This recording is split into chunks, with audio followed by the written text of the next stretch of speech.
क्या होता है जब क्रोध और बदले की आग इंसान को अंधा कर देती है?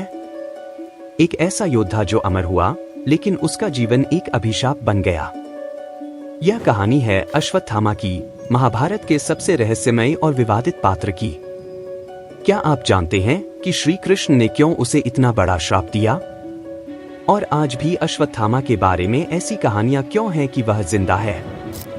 यह वीडियो आपको इन सवालों का जवाब देगा। वीडियो को अंत तक देखें, क्योंकि हर मोड़ पर आप हैरान रह जाएंगे। और हाँ, अगर आप हमारे चैनल पर नए हैं तो सब्सक्राइब करना न भूलें। अश्वत्थामा महर्षि भारद्वाज के वंशज और महान गुरु द्रोणाचार्य के पुत्र थे। जन्म से ही अश्वत्थामा के माथे पर एक दिव्य मणि थी। यह मणि उन्हें अजेय बनाती थी और उन्हें शारीरिक कष्ट से बचाती थी। गुरु द्रोणाचार्य ने बचपन से ही उन्हें शस्त्र विद्या और धर्म की शिक्षा दी, लेकिन उनके परिवार की आर्थिक स्थिति अच्छी नहीं थी।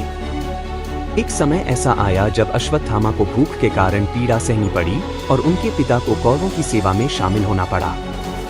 यहीं से उनके जीवन में धर्म और अधर्म का द्वंद्व शुरू हुआ। महाभारत का युद्ध केवल दो पक्षों का टकराव नहीं था। हर योद्धा अपनी अलग प्रेरणा और उद्देश्य लेकर मैदान में उतरा था। अश्वत्थामा दुर्योधन का घनिष्ठ मित्र था और कौरवों के प्रति निष्ठावान था। युद्ध के दौरान अश्वत्थामा ने भीम, अर्जुन और अन्य पांडवों के खिलाफ वीरता से लड़ाई लड़ी। वह नारायण अस्त्र का प्रयोग करने वाले कुछ चुनिंदा योद्धाओं में से एक था। लेकिन जब युद्ध ने अपना चरम देखा, उनके पिता गुरु द्रोणाचार्य को छल से मारा गया। यह एक ऐसा पल था जिसने अश्वत्थामा के भीतर बदले की आग जला दी। गुरु द्रोणाचार्य की मृत्यु ने अश्वत्थामा को अंदर से तोड़ दिया। यह घटना उनके जीवन का सबसे बड़ा मोड़ बन गई। युद्ध के अंतिम चरण में दुर्योधन की मृत्यु हो चुकी थी। कौरव पक्ष पूरी तरह हार चुका था। लेकिन अश्वत्थामा का क्रोध और बदले की भावना शांत नहीं हुई थी। एक रात अश्वत्थामा ने द्रोणाचार्य के शिष्य कृतवर्मा और कृपाचार्य के साथ पांडवों के शिविर पर हमला किया।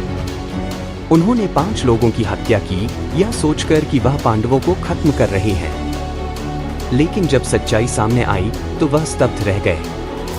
वे पांडव नहीं थे, वे द्रौपदी के मासूम पुत्र थे। यह कार्य अधर्म का प्रतीक था। धर्म युद्ध के नाम पर एक ऐसा पाप हो चुका था जिसे माफ करना असंभव था। जब यह घटना पांडवों और श्री कृष्ण तक पहुंची तो सभी क्रोधित हो उठे। द्रौपदी ने अश्वत्थामा से अपने पुत्रों की हत्या का कारण पूछा, लेकिन अश्वत्थामा ने न तो माफी मांगी और न ही पश्चाताप किया। श्री कृष्ण ने कहा, अश्वत्थामा, तुमने धर्म का उल्लंघन किया है। तुमने न केवल निर्दोषों की हत्या की, बल्कि इस युद्ध के उद्देश्य को भी कलंकित किया। इसलिए मैं तुम्हें श्राप देता हूँ, तुम अमर तो रहोगे, लेकिन तुम्हारा जीवन दुख, पीड़ा और अपमान से भरा होगा। इसके बाद उन्होंने अश्वत्थामा की मणि छीन ली। यह मणि जो कभी उसे शक्ति और सुरक्षा देती थी, अब उसके पास नहीं रही। श्री कृष्ण का यह श्राप अश्वत्थामा के लिए एक स्थायी सजा बन गया। श्री कृष्ण का श्राप केवल एक सजा नहीं था, यह धर्म और अधर्म के बीच की सीमाओं को स्थापित करने का एक तरीका था। अश्वत्थामा ने पांडवों को मारने के लिए धोखे और रात का सहारा लिया।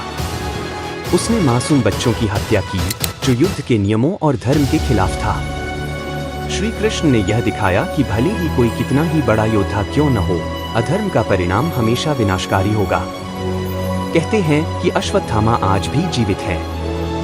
कई लोग मानते हैं कि वह जंगलों में भटकते हैं, सिर से रक्त बहता हुआ। कुछ कथाओं के अनुसार उन्हें कई मंदिरों में देखा गया है, जहां वह पूजा करने आते हैं। क्या यह सच है या केवल एक मिथक?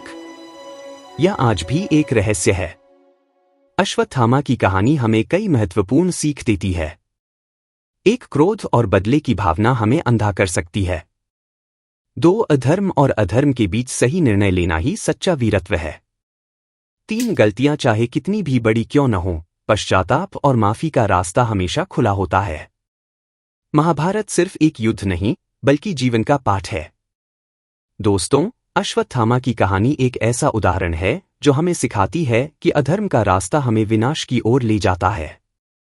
अगर आपको यह वीडियो पसंद आया हो तो हमारे चैनल को अभी सब्सक्राइब करें। हम आपके लिए महाभारत और अन्य धर्म ग्रंथों से जुड़ी ऐसी ही रहस्यमयी कहानियां लाते रहेंगे। जल्दी मिलते हैं एक और रोमांचक कहानी के साथ।